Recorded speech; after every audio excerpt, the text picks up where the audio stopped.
김민재 선수의 바이아웃 금액이 무려 최대 7천만 유로에 달할 것으로 알려져 화제가 되고 있습니다.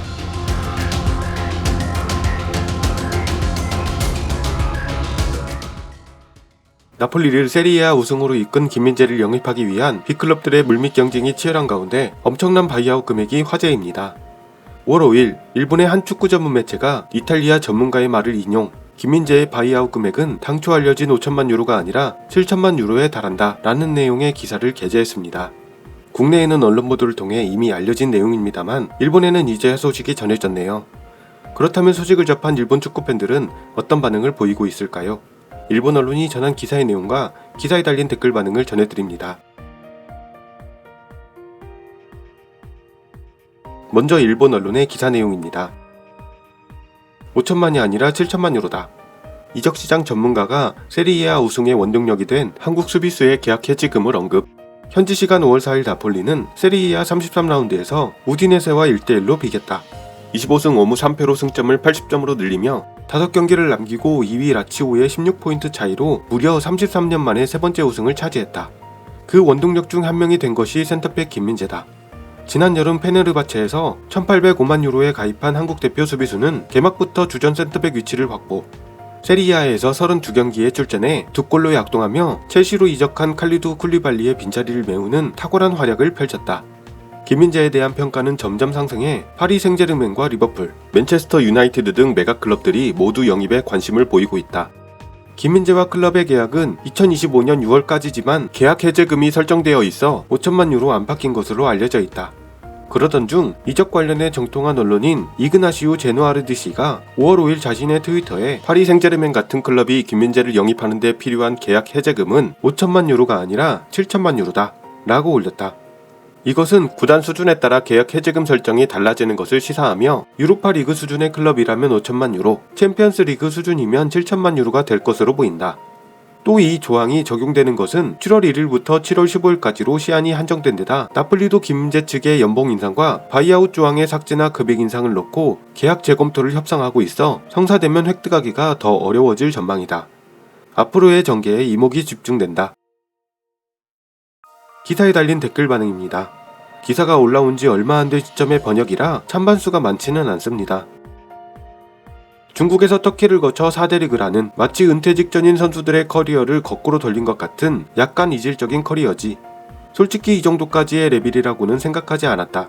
중국에 갔기 때문에 돈이 우선인 선수인가 싶었는데 일본이 부럽다 라고 하는 발언 등 향상심이 대단해. 이런 선수들은 국적에 상관없이 응원하고 싶어진다.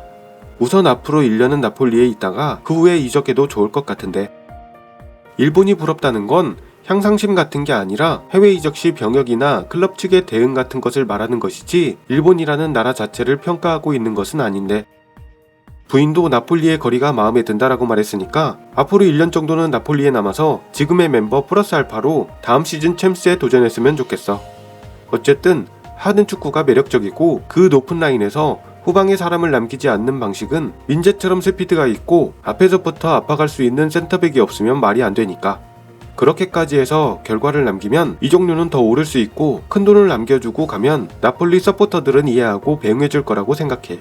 올 시즌 좋은 때의 나폴리 축구라면 맨시티나 마드리드를 상대로도 호각으로 싸울 수 있다고 생각하니까 보고 싶어. 스쿠데토를 획득해서 나폴리는 다음 시즌 챔스에도 나갈 수 있고 재정적인 면은 많이 개선되기 때문에 선수 획득 경쟁에서 상당히 강세를 보이겠지. 그를 쉽게 내보낼 생각은 없을 것이고 김 자신도 아직 나폴리에서 플레이하고 싶은 것 같고. 5천만 유로니 7천만 유로니 하는 확정적이지 않은 예측은 제쳐두고 나폴리가 약 1,800만 유로 남짓 25억엔을 주고 획득한 것은 사실이니까. 요즘 프리미어리그가 천정부지로 이적료를 내고서 선수를 영입하는 일이 잦아지면서 금전 감각이 미친 것 같은데 1,800만 유로도 커다란 숫자야. 쿨리발리의 후임자라는 어려운 미션에도 부응해서 리그도 우승해버렸고 대단하다고 생각해. 세리에A의 규모로 따지면 센터백의 1,800만 유로는 상당히 고액이지. 아시아 넘버원 수비수죠. 김씨의 가장 대단한 점은 이적 선택. 상당히 앞을 내다볼 수 있는 대리인이 딸려있는 건가? 일단 베이징에서 2-3년 뛰었다. 아마 연봉 3억엔 정도였겠죠. 여기서 어느 정도의 저축과 해외 생활에 익숙해지고 그 다음에 우선 페네르바체를 골랐다. 이 점이 대단해. 그리고 다음으로 쿨리발리의 후임자로 나폴리를 선택하고 있다. 느닷없이 프리미어리그가 아니라 확실한 스텝을 거친다. 그리고 만반을 갖추고 프리미어리그로. 연봉도 10억 넘을 것이고 이적료도 80억 정도겠죠. 힘이 있으면 1년 만에 스텝업 할 수도 있다라는 번복이네요. 김민재의 베이징 고원 연봉은 실수령 4억엔. 가족이 부유하지 않고 병을 앓기 일쑤였기 때문에 유럽의 클럽이 아니라 조건이 가장 좋은 이적지를 선택했다고 본인이 인터뷰에서 말했어. 페네르바체만 해도 제시받은 연봉이 유럽에서 가장 비쌌던 것 같고 1년 뒤 이적할 수 있는 조건을 받아준 것도 컸다고.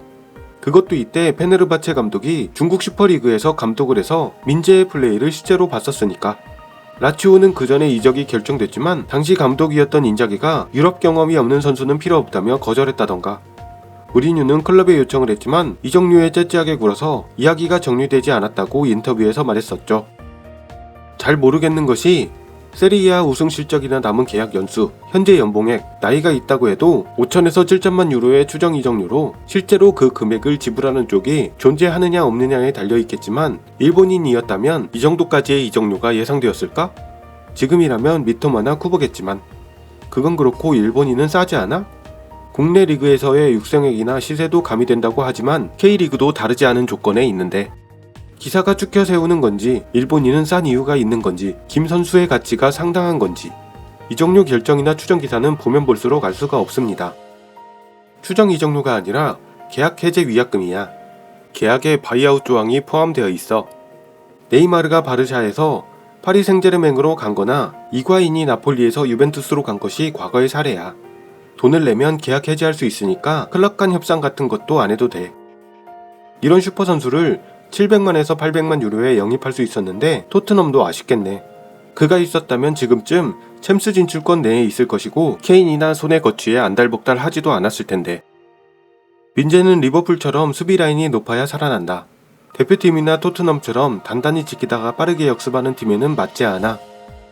무리뉴가 직접 요청했는데 이적료를 째째하게 굴다가 협상이 깨졌대. 역시 레비. 그걸 폭로하고 토트넘 프런트를 가볍게 디스하고 있는 무리뉴 좋아.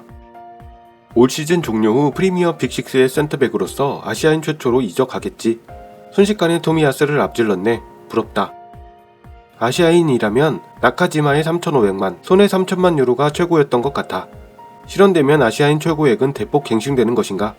미토마도 좋은 시기에 팔리면 괜찮은 값이 붙을 것 같은데. 심플하게 주유 리그에서 주전으로 우승에 공헌한 것은 대단하다고 생각합니다. 2년 전까지만 해도 중국에 있으면서 이적 시장의 소재 캐릭터였는데 지금은 월드클래스 센터백 중 한 명이니까 훌륭한 선수. 빈말이 아니라 훌륭한 퍼포먼스. 한국도 좋은 선수가 나와서 아시아의 레벨이 올라가고 있어. 이적료가 해소되면 한국도 해외파가 늘어날 텐데. 개개인에서 좋은 선수는 나오지만 11명 전체가 갖추어지지 않아. 따라서 A대표팀 경기에서 무득점이 적고 아시아 B클래스의 상대에게 대량 득점도 넣지만 무실점으로 막는 시합은 적다. 실수인지 실력인지 어쨌든 11명의 레벨이 높은 사람과 낮은 사람으로 나뉘어져 있는 게 걸림돌이겠지. 병행 문제가 제일 크겠죠. 그래서 지금은 젊은이들이 고졸로 유럽에 가는 선수가 늘고 있는 것 같아요. 수비수도 덩치나 스피드가 있는 선수가 많기 때문에 어렸을 때부터 유럽으로 가면 상당히 늘어날 것이라고도 생각합니다만 그래도 지난 월드컵 아시아 최종 예선에서는 상대는 달라도 일본보다 적은 최소 실점이었죠. 다음 시즌 센터백을 보강하고 싶은 빅클럽들은 그바르디올이나 김민재 쟁탈전이 될 것 같아. 우승은 크지. 초인류 수비수가 될 가능성이 있어. 퍼포먼스는 아시아 최고라고 생각해. 나폴리가 33년 만에 챔피언에 오르자 이탈리아 현지 언론들은 우승의 주역에 대한 시즌 평점을 공개하고 있습니다. 이탈리아의 가제타델로 스포르트지는 오시멘과 크바라츠헬리아에게 9.5점, 주장 로렌조와 로바트카, 그리고 김민재에게 평점 9점을 주며 김민재에 대해 나폴리가 쿨리발리 이상의 대역을 찾을 수 있을 거라고 생각한 사람이 과연 있었을까? 라고 평가했습니다. 또 골닷컴 이탈리아판도 오시멘과 크바라츠헬리아에게 9점, 로렌조, 로버트카, 김민재에게 8.5점을 주며 김민재에 대해 미스터리한 존재에서 수비진의 리더로 김은 빠르게 나폴리에서 신뢰를 얻고 구체적이고 안정적인 시즌을 보냈다. 그의 성격도 놀라울 정도로 나폴리와 잘 맞았다. 큰 기둥이었던 칼리두 쿨리발리의 이적을 후회하게 만들어서는 안 된다. 라는 미션은 어려웠지만 한국인 수비수는 화려하게 성공해냈다. 라고 평가했습니다. 국내외의 평가가 대단한 만큼 김민재 선수의 이적에 대한 관심도 커지고 있죠. 부디 현명한 판단을 내려서 좋은 곳으로 갔으면 하는 바람입니다. 오늘 영상은 여기까지입니다. 시청해주셔서 대단히 감사합니다.